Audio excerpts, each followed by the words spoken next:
We will begin the 12th lecture on the books of Samuel. Today we will begin with 2 Samuel chapter 2. The title is David Becomes King. Let's look at the main points. First, David becomes king over Judah, verses 1 through 4a. Second, David blessed the people of Jabesh Gilead, verses 4b through 7. Third, Ishbosheth becomes king over Israel, verses 8 through 11. Fourth, war begins as a result of a joke, verses 12 through 17. Fifth, the death of Asahel, verses 18 through 23. Sixth, the war comes to an end, verses 24 through 32. Read verse 1. In the course of time, David inquired of the Lord, "Shall I go up to one of the towns of Judah?" he asked. The Lord said, "Go up." David asked, "Where shall I go?" "To Hebron," the Lord answered. David always bowed down before God and prayed before he did something. God always answered David. At the time, God told David to go to Hebron. Hebron was the center location of Judah. It was the place where Abraham made an altar before the Lord. Genesis chapter 13, verse 18. The cities of refuge were located here. Joshua chapter 20, verse 7. God anointed David king over Judah there at Hebron. Verse 4a. Then the men of Judah came to Hebron, and there they anointed David king over the house of Judah. When David settled at Hebron, the men of Judah anointed David king over the house of Judah. David ruled as king of Judah in that place for 7 years and 6 months. Chapter 5, verse 5. David was satisfied and thankful as king over a nation. David was satisfied and faithful when God made him king over one tribe. David could have been king over all of Israel. However, David waited for the right time and was satisfied as king over one tribe. Psalm chapter 131, verses 1 and 2, 1 Timothy chapter 6, verse 8. Verse 4b. When David was told that it was the men of Jabesh Gilead who had buried Saul. Some men said it was the men of Jabesh Gilead who had buried Saul. Jabesh Gilead was a city across the Jordan River. The people of Jabesh Gilead were once invaded by the Ammonites. At that time, King Saul helped the people of Jabesh. 1 Samuel chapter 11. The people of Jabesh did not forget his grace, and they properly buried Saul's body. 1 Samuel chapter 31, verses 11 through 13. The people of Jabesh Gilead repaid Saul for his grace. Thus David blessed them. Verse 6. May the Lord now show you kindness and faithfulness, and I too will show you the same favor because you have done this. The people of Jabesh Gilead obeyed God's will and showed kindness. Thus David prayed that God would bless the people of Jabesh Gilead. Verse 8. Meanwhile, Abner, son of Ner, the commander of Saul's army, had taken Ishbosheth, son of Saul, and brought him over to Mahanaim. There was a man named Abner among the commanders of Saul's army. Abner was a commander of Saul's army. Saul was now dead. Jonathan was also dead. However, Saul's son Ishbosheth was alive. Abner took Saul's son Ishbosheth and took him to Mahanaim. Abner made Ishbosheth king over Israel. Abner did not take into consideration God's will. God wanted to make David king over Israel. Abner knew that God would make David king over Israel. Chapter 3, verses 9 and 10, 1 Samuel chapter 15, verse 28. Abner disregarded God's will and with greed made Ishbosheth king. Abner made Ishbosheth king so that he would maintain his authority. Abner was wrong in doing this. He disregarded God's will. Then, 2 years later, Ishbosheth was killed. Abner was also killed. Chapter 3, verse 27.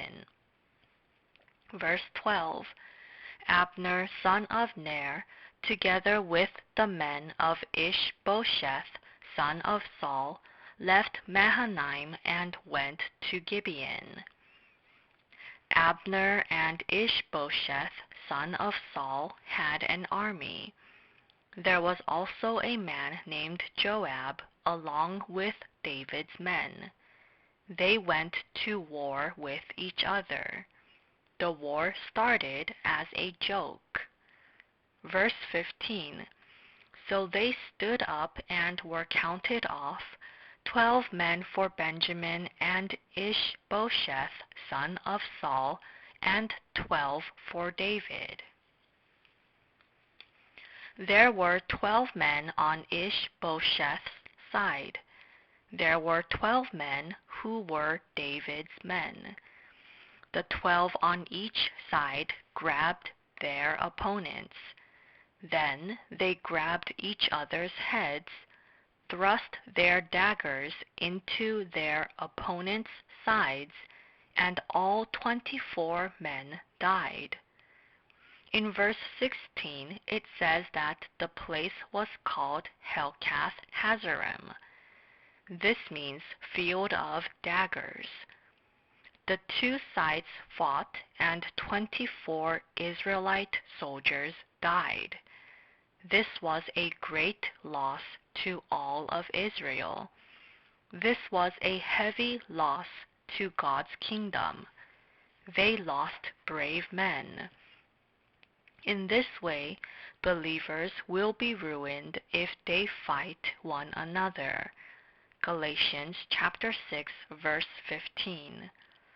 The battle that day was very fierce, and David's men gained victory. Verse 18. The 3 sons of Zeruiah were there, Joab, Abishai, and Asahel. Now Asahel was as fleet-footed as a wild gazelle. Zeruiah was David's sister. 1 Chronicles chapter 2, verse 16. Asahel was as fleet-footed as a wild gazelle. Asahel chased after Abner, the commander of the army. Abner turned and saw him, and told Asahel not to chase him. Asahel knew he was fast and continued to pursue Abner. Abner then thrust his spear into Asahel's stomach and killed him. Abner, the commander of the army, was the best warrior. Asahel trusted only his speed, and he failed. We must not become arrogant because we have certain skills. We can be ruined by the things we are good at. We can fail because of our strengths. Therefore, we must be careful in every way when we recognize that we have certain skills. We will fail if we rely on our strengths. Verse 26. Abner called out to Joab, "Must the sword devour forever? Don't you realize that this will end in bitterness? How long before you order your men to stop pursuing their brothers?" Abner first proposed that they make a truce. How long before you order your men to stop pursuing their brothers? We are all brothers, so we shouldn't fight and kill one another. Then they eventually made a truce. Verse 30. Then Joab returned from pursuing Abner and assembled all his men. Besides Asahel, 19 of David's men were found missing. Joab returned from pursuing Abner. Asahel and 19 of David's men were killed. However, 360 of Abner's men were killed. God protected David's army. We will continue with 2 Samuel chapter 3. The title is The Death of Abner. Let's look at the main points. First, David's prosperity and the birth of his children in Hebron, verses 1 through 5. Second, King Ishbosheth rebukes Abner, verses 6 through 11. Third, the agreement between Abner and David, verses 12 through 16. Fourth, Abner visits David, verses 17 through 21. Fifth, Joab kills Abner, verses 22 through 27. Sixth, David curses Joab, verses 28 through 30. Seventh, David laments over the death of Abner, verses 31 through 39. Read verse 1. The war between the house of Saul and the house of David lasted a long time. David grew stronger and stronger, while the house of Saul grew weaker and weaker. David was anointed king by God. Ishbosheth was chosen by Abner in a humanly way. Therefore the house of Saul became weaker, and because God helped David, the house of David grew stronger and stronger. Verse 2. Sons were born to David in Hebron. His firstborn was Amnon, the son of Ahinoam of Jezreel. David had 6 sons by 6 wives while he lived in Hebron. David went against the laws by having many wives. Deuteronomy chapter 17, verse 17. Verse 6. During the war between the house of Saul and the house of David, Abner had been strengthening his own position in the house of Saul. Abner, the commander of the army, became strong in authority in the house of Saul. Saul's son Ishbosheth was king, but he did not have much power. Abner slept with Saul's concubine Rizpah. Then Ishbosheth rebuked Abner. Ishbosheth could not stay silent and not rebuke Abner, because Abner slept with his father's concubine. However, Abner did not think of his wrongdoing, but rather became angry. Abner did not think of his wrongdoing, but rather threatened Ishbosheth with his power. Abner slept with King Saul's concubine and did evil. He committed a great sin. Verse 9.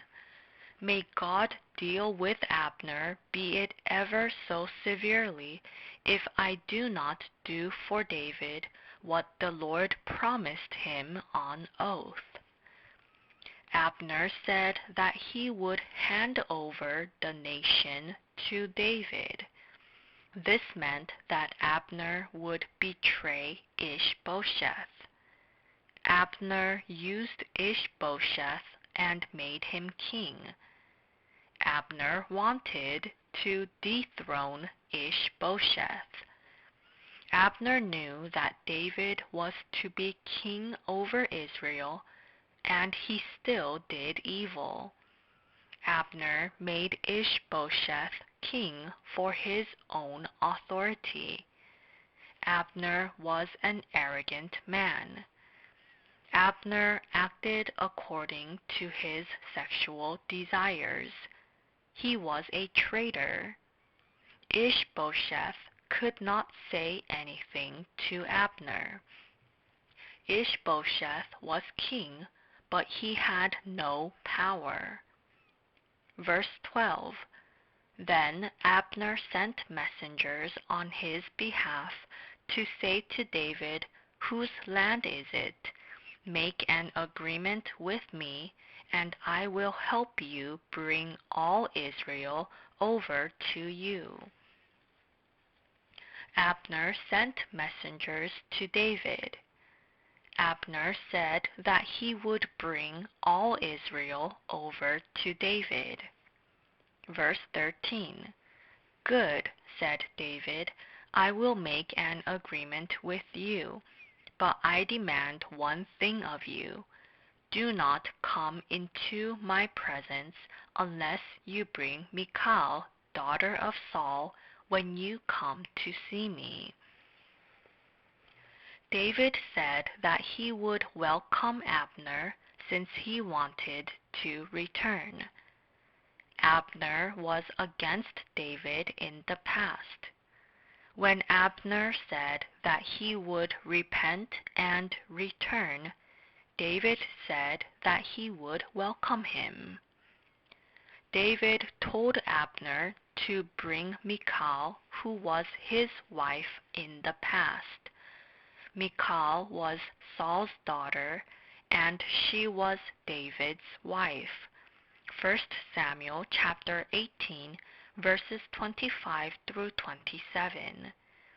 David could not take Michal with him when he ran away from Saul. In verse 15, it says that Saul gave Michal to Paltiel. 1 Samuel chapter 18, verse 25. David told Abner to bring Michal to assert his authority as her husband. Hence Ishbosheth sent Michal to David. Michal's husband Paltiel wept as he followed her. However, it was useless. It was wrong of him to take another man's wife as his own. Paltiel used his worldly authority to take another man's wife as his own. Paltiel then lost his authority and had no choice but to send Michal back to her husband. Verse 17. Abner conferred with the elders of Israel and said, "For some time you have wanted to make David your king." Abner called the elders of Israel and said that they wanted to make David king in the past. Abner said, "Let's make David king over Israel as you have said." Verse 20. When Abner, who had 20 men with him, came to David at Hebron, David prepared a feast for him and his men. Abner took 20 men with him to David in order to bring Israel to David. David welcomed them, and they made an agreement. Then David sent Abner away in peace. It was good for a warrior like Abner to be used for God's kingdom. David welcomed Abner when he repented and returned. Verse 22. Just then David's men and Joab returned from a raid and brought with them a great deal of plunder. But Abner was no longer with David in Hebron because David had sent him away and he had gone in peace. Joab defeated his enemies and returned to Hebron. Abner had come and gone after meeting David. A man told Joab that Abner had come and gone. Joab then spoke to King David. "Why did Abner come? Abner is a spy. He came to deceive you. Why did you welcome him?" Joab was wrong here. David welcomed Abner with joy. David was a man of faith. David was a man of prayer.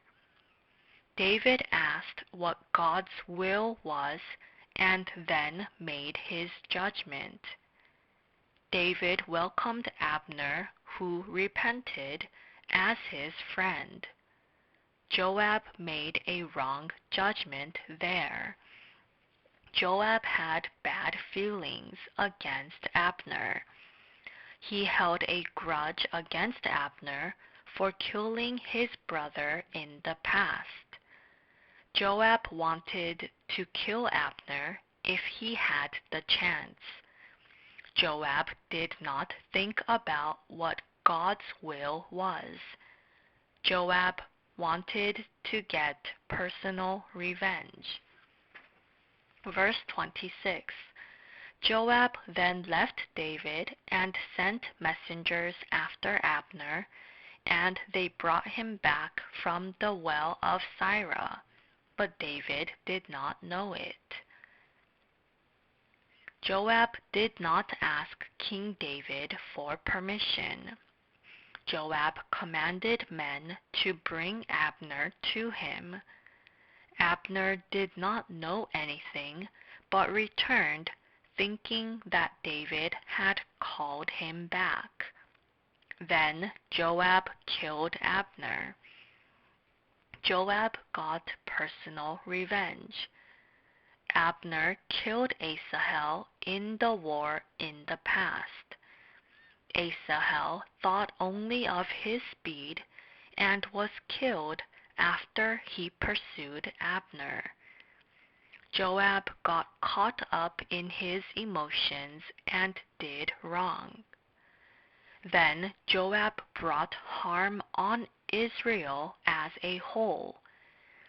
If he did not kill Abner, then all of Israel would have returned to David. However, because Joab killed Abner, he brought harm on the construction of God's kingdom. Joab killed a righteous man. 1 Kings chapter 2 verses 5, 6, 32, and 34. Verse 28. Later, when David heard about this, he said, I and my kingdom are forever innocent before the Lord concerning the blood of Abner, son of Ner. When David heard that Joab had killed Abner, David mourned and cursed Joab. David said that he was innocent concerning Joab's murder of Abner. This happened as a result of Joab's personal feelings. Joab did not receive permission from David. Joab disobeyed King David. Hence, David cursed Joab. Verse 31. Then David said to Joab and all the people with him, Tear your clothes and put on sackcloth, and walk in mourning in front of Abner. King David himself walked behind the bier. David and the people sincerely mourned the death of Abner. David was righteous in his act of faith. Verse 35. Then they all came and urged David to eat something while it was still day. But David took an oath, saying, May God deal with me, be it ever so severely, if I taste bread or anything else before the sun sets. King David fasted and sincerely mourned for Abner's death. Verse 36. All the people took note and were pleased. Indeed, everything the king did pleased them. All the people saw how David acted, and they were pleased. The people knew that David did not kill Abner. The people sincerely respected and trusted David. Verse 39. And today, though I am the anointed king, I am weak, and these sons of Zeruiah are too strong for me. May the Lord repay the evildoer according to his evil deeds. David was king, but it was difficult for him to rule Joab. The nation of Israel was in its early stage. The nation was weak. If Joab was killed for his wrongdoing, it would bring harm to the nation. Thus, David disciplined Joab but did not punish him. Then David left everything to God. David believed that God would repay Joab for his actions. 1 Kings chapter 2 verses 32 through 34. We will continue with 2 Samuel chapter 4. The title is The Death of Ishbosheth. Let's look at the main points. First, news of Abner's death, and Ishbosheth chooses 2 commanders, verses 1 through 3. Second, Jonathan's son Mephibosheth, verse 4. Third, the two commanders kill Ishbosheth, verses 5 through 8.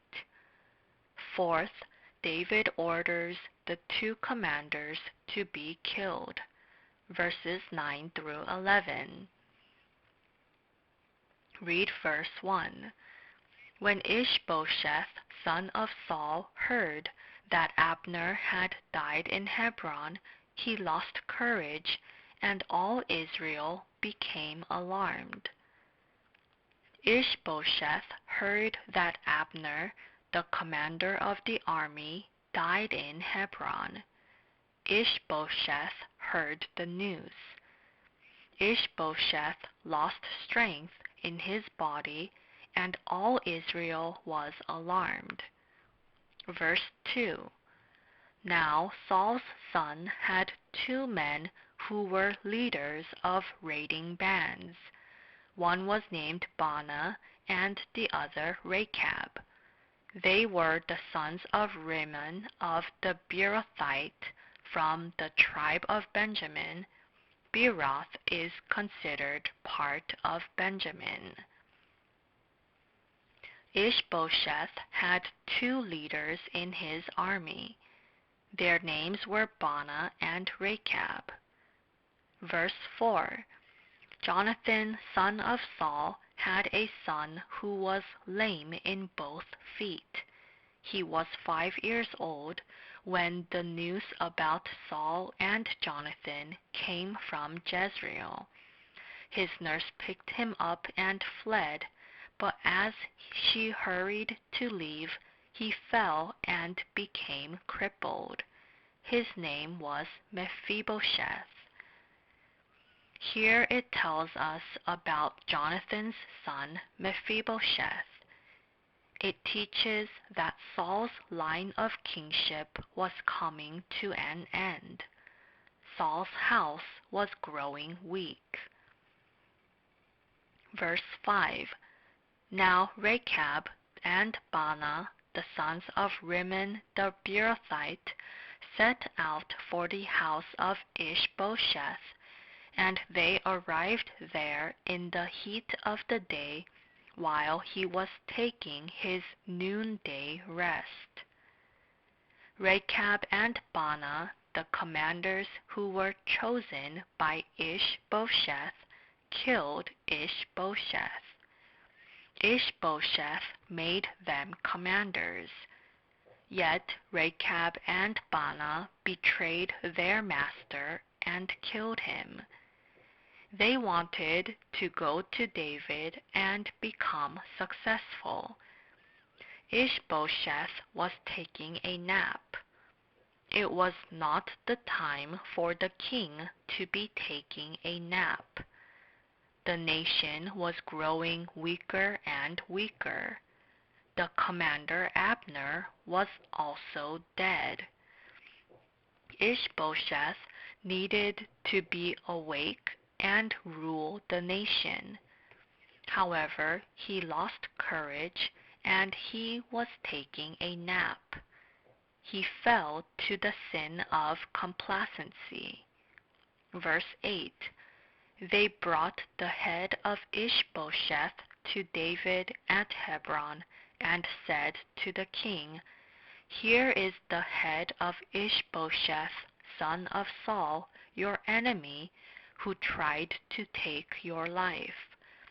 This is the day the Lord has avenged my lord the king against Saul and his offspring. The two commanders brought Ishbosheth's head to David. They wanted to become successful by killing their master Ishbosheth. The two men committed a wicked sin. Verse 9. David answered Rechab and his brother Baanah, the sons of Rimmon the Beerothite, As surely as the Lord lives, who has delivered me out of all trouble. David was not pleased with the actions of Rechab and Baanah. David said that God delivered him from trouble. David believed that God was still delivering him from trouble at that moment. David then ordered his men to kill Rechab and Baanah for their wickedness. Verse 12. So David gave an order to his men, and they killed him. They cut off their hands and feet and hung the bodies by the pool in Hebron. But they took the head of Ishbosheth and buried it in Abner's tomb at Hebron. David sentenced Rechab and Baanah to death. God's justice was displayed through David. David acted justly before God in everything he did. David did not act with political greed. David left his kingship over Israel in God's hands.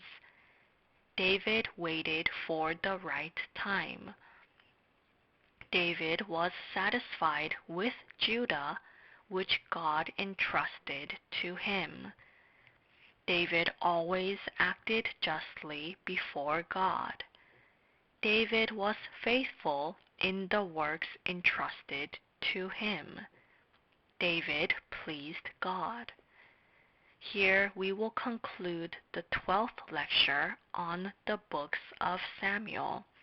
Thank you.